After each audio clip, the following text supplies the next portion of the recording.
عايز قصر في الجنة كل يوم.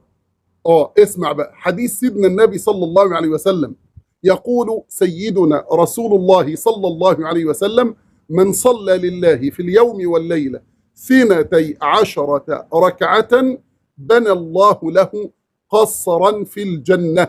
اللي يصلي 12 ركعة في كل يوم وليلة ربنا سبحانه وتعالى يبني له قصر في الجنة. ال 12 ركعة دول ايه؟ ركعتين السنة مع الصبح، وست ركعات مع الظهر، أربعة قبل واثنين بعد، أو اثنين قبل وأربعة بعد. تصلي الأربعة على بعض زي الظهر ماشي، أو ركعتين وتسلم ماشي، يبقى اثنين مع الصبح وستة مع الظهر، يبقى كده 8. وركعتين بعد المغرب يبقى كده 10، وركعتين بعد العشاء 12 ركعة. اللي يصليهم في اليوم والليلة ربنا يبني له قصر في الجنة. يلا نزرع الجنينة بتاع القصر. كتر من التسبيح.